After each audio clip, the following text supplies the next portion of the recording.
I have so much more confidence. Miss Info's hype right now because she just got a fat ass photoshopped on her back. Can I retroactively add that to all my old photos? Your D'Angelo V right there. Oh yeah, I got the D'Angelo V cuts. Yeah. See? Yo. How does it feel? How does it feel? This booty feels like a whole new woman. This booty on Info. Yo, so what y'all tuned into right now? We just hanging out, talking about things that are going on in the world. But Total Slaughter this weekend. I didn't think anybody gave a rat's ass other than the battle rap world, but I think because Joe Budden was there, you was saying, Laura Styles, you was into it. Yeah, a lot of people were very curious about, what was going to happen, and I thought it was really interesting. I looked up some hashtags. I was wondering, like, who's going to win this? I want to correct something. You just said you think people were interested because Joe Budden was there? Yeah, I didn't think people would care. Everybody is already interested, and that's why Joe Budden was there. Well, then there's that, too. So you think it's universal that people is into this battle rap thing? Absolutely. I mean, I hear stories about Jay-Z, Drake, all the artists, all watching. This time, they do watch, and this time, they had Busta in the building. Shout to Kool Herc, Fab Five Freddy. Who else was there? Fab was there. Saw Jin, one of the Jin original was there, one of the battle original. MCs. Still getting money out. That dude's getting a lot of money out here. Yeah, Capri was there. Who else? Yeah, Kid Capri was one of the judges. I don't know. They asked me to commentate, so I came through, and I've been critical of the whole thing for a long time because I like it to the beat. I like everything, and I don't like how hip hop tries to separate itself from being a unified four art form culture, right? Like I feel like when battle rap loses the DJ and the beats and all that, is separating us from art. We're already a niche culture, and I feel like when we're separated like that in different arenas and we don't celebrate each other together. But think about it this way, all right? The reason why even huge artists like a Jay-Z or Drake are watching these battles is because you're finally seeing artists that have nothing to lose. Okay. They're not, benefiting from all of the flash and the marketing and all these other things, and they're just going for it. Look, I had to admit that when I was in there, I was like, yo, y'all got me because the Murder Mook Loaded Lux battle, that was better than the feature. That was better than the headline to me. That was official. Go ahead, Cass. I ain't gonna lie, that's the only one I watched the whole. I fast forward them and watch key pieces and points, but the Murder Mook and Lux, I sat there and watched the whole thing. What made that battle better than the other ones to you? The history. They got history. They've been battle before. Yeah. Like, you always want to see the rematches, and then how Loaded Lux been so hot lately. After he had that battle with Cal. Yep. Since that point, he's been so hot that you just every time you watch him, you're like, yo, I want to see who's gonna take him down. Yeah. But Loaded Lux took an L against Hollow the Don at the UW battle in Jersey, and then came back and took an L again because Murder Mook whooped his ass. One thing that people were screaming on, though, was the corny line when Hollow the Don was walking in a circle around Joe and saying, I'm wrapping circles around you. No. This battle seemed extra interesting because of the mainstream versus underground. It's kind of like a Mike Tyson getting in a UFC fight. You know what I'm saying? Yeah. The world's coming together. Right. Remember, there was always speculation if you could see like a professional boxer step in a UFC ring and see what's really going to happen. This is what Joe Budden. You guys do realize that one of the rappers up there got naked on stage. Yeah. Daylight. Daylight came out in a Spawn costume in his battle. And instead of rapping during the third round, he wanted to go into this whole psycho babble weird medication rant and got literally undressed down to his drawers and fell out in the middle of the ring. Tighty whities. What? But that's another part. Actually, I think he had on underoos. It's like the antics. You want to see what's it going to happen. It kind of has like a WWE. I was like, yo, they had me commentate. I was like, yo, my man, get the fuck up, my G. Yo, you look nuts. Yo, I was at Yankee Stadium. I was looking up the hashtag, and I was reading, why the hell is Ebro they here? hated it. Why the fuck is Yo, he I here? thought I was going to get booed. I walked in assuming I was going to get booed. They had nothing to say. Yo, everybody was super nice to me. Did you give him a reason to boo you? I mean, I thought me being there was enough. Nah, I think you gotta give him a reason. He was there to be the villain. Everybody has to have heroes and villains. Yeah, you gotta have a villain. Typical douchey self. I was talking shit the whole time. And you got love. Yeah, I got love. I mean, you know what? Most of the time they want to talk about battle rap. Trinae, you was there. Trinae standing in the back. Step up. You was there. What was the vibe like? It was perfect. Everybody said, Ebro's here. Yeah, Ebro. You see? I didn't expect. I expected. Yo, you fuck you. I thought they was gonna be like, fuck you, fuck that, fuck you, throwing shit. It wasn't like that. At least it wasn't crickets. That would have been like, who? Yeah, at least it wasn't. That would have been bad. I mean, that's fine too. All of that's clean. I honestly, I will say this, and I think it should be. There's a lot of respect among the fans and the participants. They respect the culture a lot. Like even after Loaded Lux and Murder Mook was done, they was like, look, we do this for hip hop. We cool with each other. We just doing this for the battle. You know what I mean? We just want to see MCs advance the culture. So there's definitely that vibe in the room. Like you see people throwing insults at one another, and you see people talking about each other's mothers and personal lives and things like crazy. that. And it gets crazy, and we've heard stories where things go too far.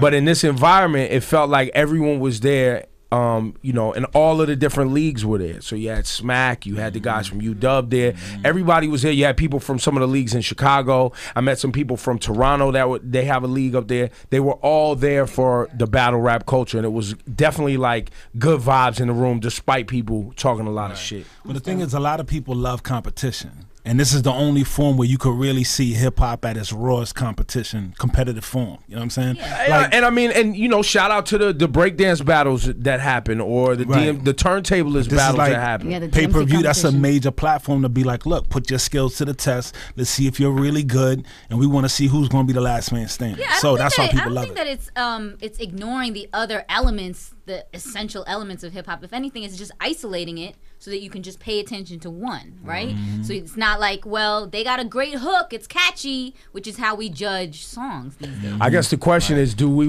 I saw a lot of people that were unhappy with Total Slaughter. I saw a lot of people who were happy with Total, I was seeing both sides. So I guess the question for everybody out there on Twitter and social media is, do you guys want this sort of thing to continue? Do you want this mainstream attention? Because a lot of times you have these cultures, they don't want to be mainstream. They don't want to be on pay-per-view like that. They don't want Eminem involved. They don't want me involved. Yeah. They want it to be an underground and remain underground. Meanwhile, you have the people who run these competitions and put up money and take risks on this stuff that want it to grow and want their businesses to grow. And I think that this Total Slaughter thing was an example of that, because everyone involved is doing it for the culture to grow. Right. But you have people who are hardcore in the culture, like, yo, fuck Ebro, yo, fuck Eminem, yo, this, that, fuck Paul Rosenberg, fuck Total Slaughter. We want our shit to be underground.